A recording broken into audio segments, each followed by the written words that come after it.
दोस्तों नमस्कार, मैं अजीत सिंह।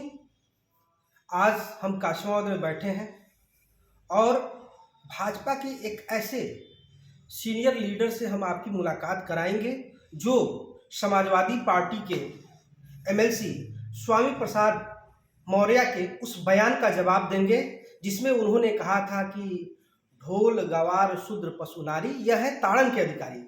उन्होंने इसको सियासत से जोड़ दिया था, लेकिन उनको यह पता नहीं था जब प्रभु श्री रामचंद्र जी अयोध्या से राम वन को गए थे तो सबसे पहले वो चित्रकूट पहुंचे थे।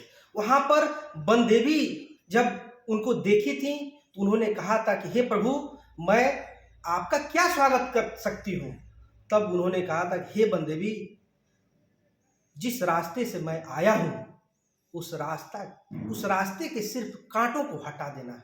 वन देवी बड़ा आश्चर्यचकित थी और तब उन्होंने पूछा था कि हे प्रभु, आप उस रास्ते से तो आ गए हैं, फिर क्यों ऐसा कह रहे हैं कांटों को हटाने के लिए।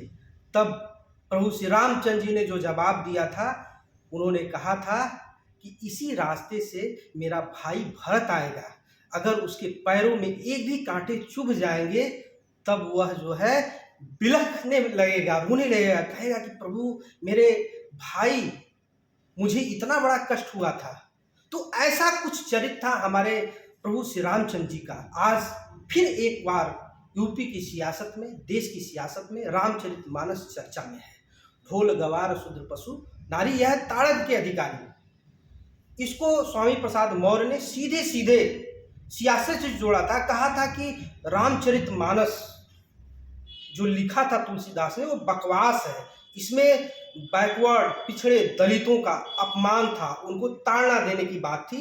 इसी को लेकर हम भारतीय जनता पार्टी के सीनियर नेता, जहुराबाद के पूर्व प्रत्याशी, जिला पंचायत अध्यक्ष कमेटी के जो थे और तमाम समितियों के डायरेक्टर, विभिन्न पदों पे भाजपा में रहे और यहाँ पे जो सीनियर नेता थे यूपी के, देश के, गाजीपुर स्थित उनके घर पे भी आए। यहाँ तक कि मुख्यमंत्री योगी आदित्यनाथ जी भी आ चुके हैं।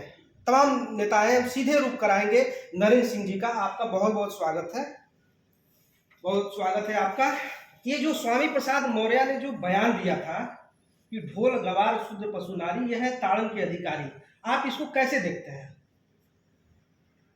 देखिए, स्वामी प्रसाद मौर्य जी एक वरिष्ठ नेता जरूर हैं, लेकिन किसी आवेश में या वह कोई भेदभाव रख करके इस तरह का बयान दे रहे हैं। वह जो है राजनीतिक भाव से दे रहे हैं कि हमको जो है राजनीति में हमारे वोट बढ़ेंगे और बदले की भावना से यह जो है वो दे रहे हैं। और जो तुलसीदास जी ने लिखा था और भगवान राम का जो चरित्र है, और उस पर अगर गहराई में जाएंगे तो तुलसीदास जी ऐसे लेखक रहे, ऐसे कवि रहे कि वैसे सूर्य और चंद्रमा से जो है उनकी गणना की गई है। और उनके विषय में हम सब सामान्य आदमी के बस का नहीं है कि उनके लिखे हुए पर अंगुली लगा दे। अगर कोई लगाता है अंगुली तो वह जो है अपने से अक्षम है, वह जो है सबसे कमजोर व्यक्ति है, वह गणना नहीं कर सकता, उसका अर्थ नहीं लगा सकता। और रामचरितमानस जो है सबसे उत्तम हमारा धर्म एक ग्रंथ है जिसको मान्यता है। और भगवान राम के विषय में क्या कहना, वह तो पहले ही प्रमाणित कर चुके हैं। वन में जाकर के माता सबरी के जूठे बेर तक खाए हैं ऐसे व्यक्ति। और जो शूद्र तो हमारे समाज में कहा गया है और गीता में कहा गया है कि शूद्र वही है जो कि जिसके विषय में सोचे आदमी अधूरा अगर सोचता है। सब लोग जो है शूद्र ही पैदा होते हैं, वह कर्मों के आधार पर, वह चाहे ब्राह्मण हो, क्षत्रिय हो, वैश्य हो, तो उसकी रचना इस समाज में किसी जाति और धर्म से ऊपर है, या समाज में जो जातिगत बंटवारा करके आज केवल वोट की राजनीति की जा रही है, वह जो है सबसे नीचता करते हुए यह जो है कार्य किया जा रहा है। यह समाज में नहीं होना चाहिए। क्या स्वामी प्रसाद मौर्य नीच हैं? देखिए, नीच कोई होता नहीं है। अगर नीच कर्म करेंगे तो नीच हो जाएंगे। नीच शब्दों का प्रयोग करेंगे, किसी के साथ अव्यवहार करेंगे तो हम भी नीच हो सकते हैं। अपने कर्मों के आधार पर कोई नीच या बड़ा हो सकता है। जो ढोल गवार शुद्ध पशुनारी, यह है ताड़न के अधिकारी, इसका मतलब क्या हुआ? ये क्या है? वो तो बता दिए कि ये सीधे जो है पिछड़ों, बैकवर्डों, दलितों के खिलाफ ये भाषा बोले थे तुलसीदास। क्या है आपकी नजर में, ये क्या है? इसकी व्याख्या कैसे की जा सकती है? देखिए, यह जो लिखा गया है समय परिस्थितियों के हिसाब से लिखा गया है, और तुलसीदास जी ने लिखा है। इस पर हम कोई समीक्षा करें, यह हम कोई साहित्यिक व्यक्ति नहीं है, लेकिन यह कहा गया है समाज में, सूर सूर्य तुलसी शशि उजगल केशव दास, और कभी खद्योत्सम जाता करे प्रकाश। तो ऐसे लोग जो हैं, सूर्य और तुलसी के विषय में किसी की अंगुली कलम चले और उस पर अंगुली लगावे, यह किसी के बस की बात नहीं है। और जो अंगुली लगाता है और अंगुली उठाता है वह अक्षम व्यक्ति है। तो क्या इस पे जो स्वामी प्रसाद मौर्य ने इसको, ये जो हमारा जो रामचरितमानस एक इतना बड़ा ग्रंथ है, एक दर्शन है, भारतीय दर्शन है, तो क्या इनके खिलाफ भाजपा की तरफ से या आपके तरफ से उनके खिलाफ कोई मुकदमा भी कराया जाएगा? कोई कानूनी जो है कि इस तरह का जो हमारा जो ग्रंथ है, जिसको कभी कभी ऐसा भी आता है अवसर कि जब पंचायतें होती हैं तो रामचरितमानस और गीता पर हाथ रखवा कर वो किया, एक तरह से एक बड़ी मान्यता है। तो क्या इसको लेकर आप लोग कोर्ट जाएंगे या कहीं जाएंगे? इनको, ऐसे लोगों को सजा मिलनी चाहिए। इनके खिलाफ FIR भी हो चुके हैं, जो हमने टीवी के माध्यम से और पत्र के माध्यम से मालूम है। और समाज में लड़ रहे हैं लोग, उसमें जो अगुवाई करेंगे उनके हम लोग साथ रहेंगे। हम लोग समाज के अच्छे लोगों का, अच्छे कर्म करने वालों के साथ हैं, और भारतीय जनता पार्टी जो है उसमें उनका समर्थन करती है। और सनातन धर्म का पूरा समर्थन जो है समाज को है, और हम समाज के साथ।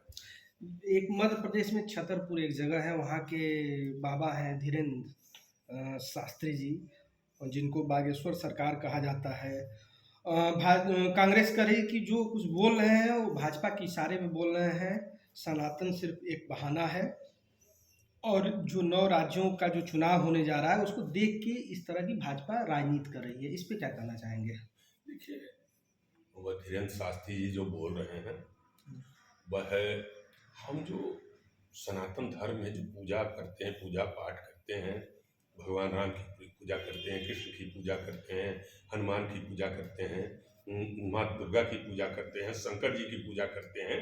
और सनातन धर्म इतना विस्तृत है, उसमें जितनी गहराई में जाएंगे, और बहुत से लोगों को ऐसी सिद्धियां प्राप्त है, हो सकता है वो, जैसे हमने टीवी पर उनको बोलते हुए देखा है, उनको ऐसी कोई सिद्धि प्राप्त है, ऐसे संतों का आशीर्वाद प्राप्त है जो वो किसी का भी जवाब दे सकते हैं। और उन टीवी पर, चैनलों पर यह जवाब आ भी रहे हैं, और उनके